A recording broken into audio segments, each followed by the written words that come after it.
नमस्कार, समाचारकारी हिंदी न्यूज में आपका स्वागत है। एक ऐसा मौका, एक ऐसा पर्व जो हमारे राष्ट्र का, हमारे देश का, हमारे प्रदेश का, हमारे भविष्य का निर्धारण करता है। हिंदुस्तान के लोकतंत्र में एक ऐसा पर्व जिसका 5 साल तक इंतजार करते हैं, और फिर वो घड़ी जिस घड़ी में हम अपने देश का भाग्य लिखते हैं। आज तक 70 साल में लगभग ये सुनने में आया है, मैंने उसको वोट दी, हमें आके आज तक संभाला भी नहीं। हम वोट देकर पछताते हैं। हमारे बुजुर्ग एक सपना देखते हैं कि हमारे बच्चे ऐसे हों, हमारा देश ऐसा हो। हमारे सपनों का भारत, हर भारतवासी के सपनों का भारत होता है। कहीं ना कहीं सोचता है कि मेरा देश भी अमेरिका जैसा हो, उस जैसा हो, उस जैसा हो, मेरे देश में भी राम राज्य हो। हर व्यक्ति का अलग सपना, अलग सोच, अलग दिशा। आज का विषय है मेरे सपनों का भारत।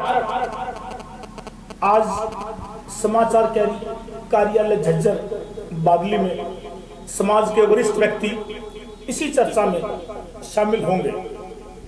इनका परिचय कराएंगे श्री अशोक गुलिया जी। एक समाज सेवी, सच्चे, निर्भीक व्यक्ति हैं। बहुत ऊंच नीच, अप डाउन के बाद इनका एक ही इतिहास रहा है, जबान के पक्के, समझदार नागरिक हैं। अशोक गुलिया जी। धन्यवाद राजेश जी। आज कहने की जरूरत नहीं है, पूरा देश देख रहा है।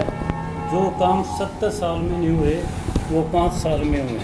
और हर आदमी की और हर नौजवान की यही इच्छा है कि देश का प्रधानमंत्री मोदी हो। मोदी मोदी मोदी। धन्यवाद।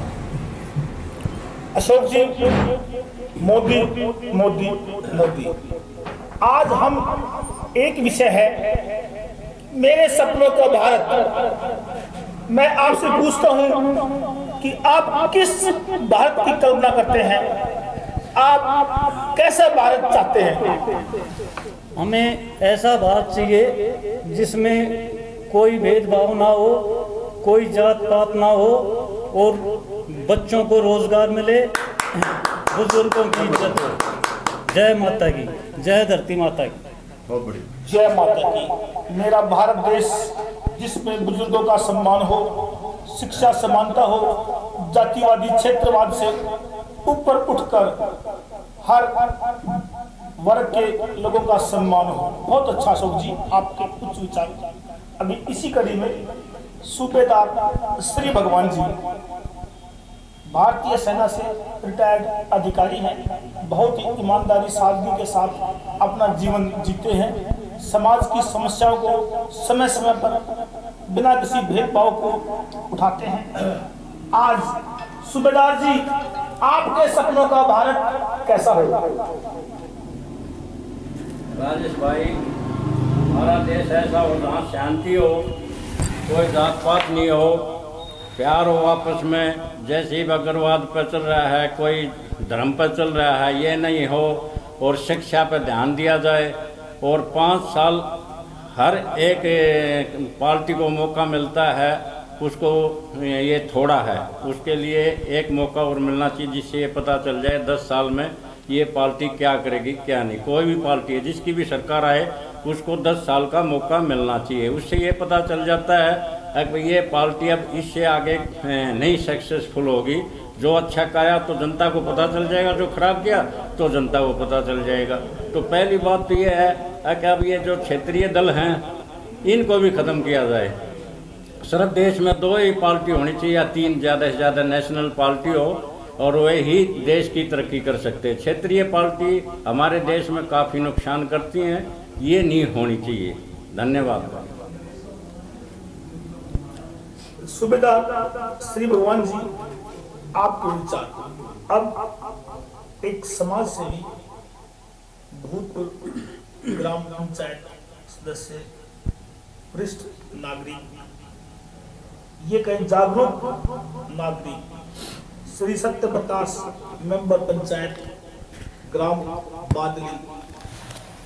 सत्य प्रकाश जी, आपके सपनों का भारत कैसा होगा?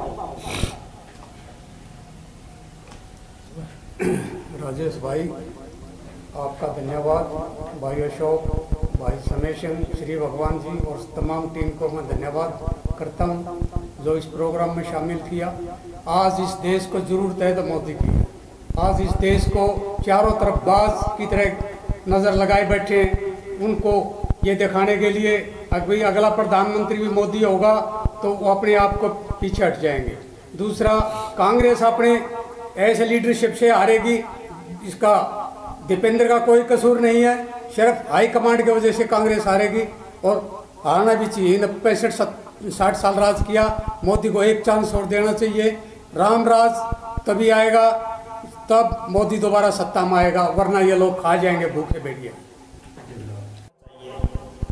आज समाचार के कार्यालय झज्जर बादली के वरिष्ठ नागरिकों के विचार जानकर बहुत अच्छा लगा। अब चर्चा का विषय है, मेरे विचार में मेरा भारत आज जैसा भारत है और जो मुझे चाहिए इसमें बहुत अंतर है। मेरा भारत पहले से कुछ चेंज है लेकिन पूर्णतया परिवर्तित नहीं है। आज भी बहुत कमियां खामियां हैं।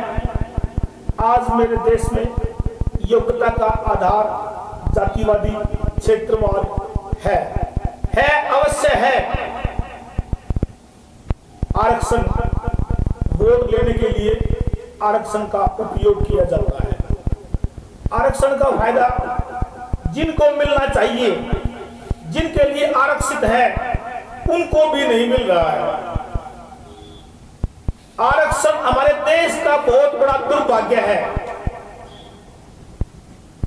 क्या डॉक्टरी, मेडिकल, साइंटिस्ट में आरक्षण होना चाहिए? नहीं होना चाहिए। अगर कम शिक्षित व्यक्ति इंजीनियर बनता है, साइंटिस्ट बनता है, डॉक्टर बनता है, तो आप स्वयं हैं, आप सोच सकते हैं उसके परिणाम क्या होंगे। हमारे देश में आज शासन पाने के लिए, राज करने के लिए,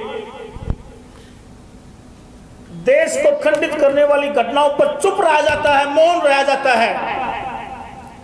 हमारे देश का एक प्रदेश अलग पीएम की बात कर रहा है और राजनेता दल वोट लेने के लिए उसका समर्थन कर रहे हैं। क्या ठीक है एक देश में 2 पीएम, एक देश में 2 झंडे? नहीं, मैं उसको देशभक्त नहीं मानता। मैं उस दल को, उस पार्टी को, उस नेता को जो देश को खंडित करने वाली भाषा को, उस विचार को समर्थन करता है, मैं उसको गलत मानता हूं। मेरे भारत में आज भी बहुत गलत कार्य होते हैं। जो लोग उनका समर्थन करते हैं, परोक्ष रूप से मैं उनको भी दोषी मानता हूं। आज हमारे देश में प्रलोभन देकर वोट ली जाती है। एक पार्टी एक प्रलोभन, दूसरी पार्टी दूसरा प्रलोभन।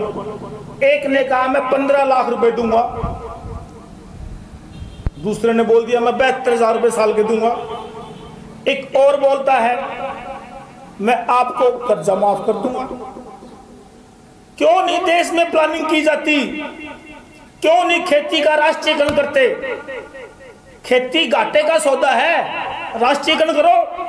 बैंकों का भी तो राष्ट्रीयकरण किया गया था। ऐसी पॉलिसी क्यों नहीं बनाई जाती जिससे देश आगे बढ़े?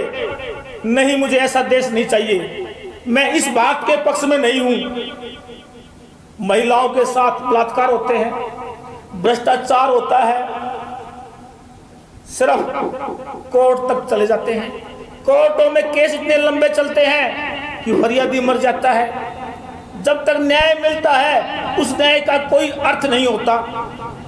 हमारे देश की न्यायपालिका भी कमजोर है।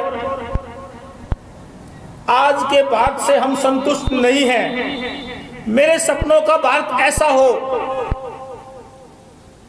न्याय मिले, सच्चा न्याय मिले, आसान और सस्ता न्याय मिले। एक शिक्षा हो, मंत्री, राजनेता, पुलिस और गरीब आदमी के बच्चे एक स्कूल में पढ़ें, एक ही क्वालिटी के हॉस्पिटल में उनका इलाज हो। हर राजनीति करने वाले व्यक्ति का एक बच्चा सेना में भर्ती हो। हमारे देश ने कितने जख्म है जो नहीं सहे हैं, हर जख्म सहा है। हर दिशा में घोटाले हुए हैं, आरोप लगे हैं, सेना पर भी आरोप लगे हैं, सेना के सामान में खरीद पर भी आरोप लगे हैं, हर चीज में आरोप लगे हैं।